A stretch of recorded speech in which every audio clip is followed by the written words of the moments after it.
I'm not really a big car guy, but I got sick of feeling dependent on people to do things that I could probably learn myself. I mean, most people don't change their own oil, and that's pretty common. It's something that people are usually afraid to try. I'm gonna finish suiting up and get out there, but we got somebody at the door. It's like a minus a million out there, so I'm gonna have a coffee first too. This is some kid at the door wondering if I need any snow removal done, and good for this guy. He's out there. He's hustling. I don't remember any of my friends trying to do snow removal. I wasn't doing it. But that's good. I like to see it. It's we need more kids like that willing to put in some work. I probably could have picked a better day to do this for sure, but I like putting myself in tough spots. I like pushing myself through and getting to the other side. We had a pretty good storm recently. We got some snow, so it's real cold out there. And this is one of those moments for me where I know I'm making a mistake. I'm gonna get oil on these things, but I left all my other work pants at the other properties, so now I got to wear my snowboard pants and just try real hard not to get any oil on them.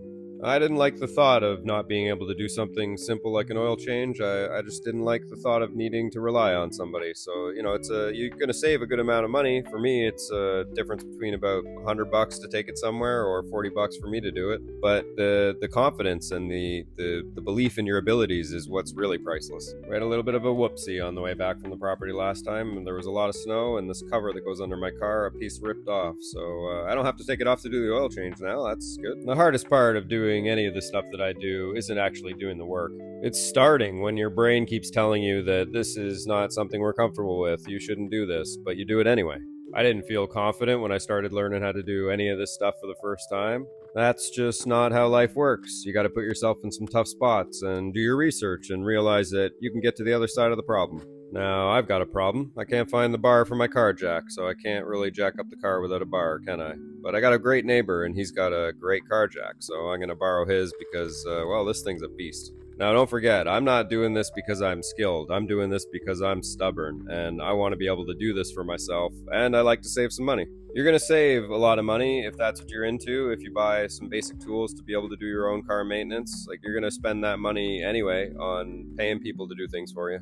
And if you're watching this thinking, no way, I could never do it, then, don't worry, I had that voice in my head too. I've found that if you just drown that voice out with research, then it's not as loud anymore. It goes away. If you're new to my stuff, I'm not usually doing car maintenance. I'm usually working on the abandoned family property that we took over.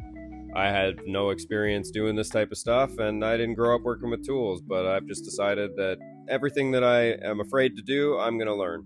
So if you're into this type of stuff and this speaks to you, this is something that you want to be able to do yourself, you want to be able to feel confident working with tools, then stick around and watch my stuff because I'm just a guy that didn't have any experience, but I'm figuring it out.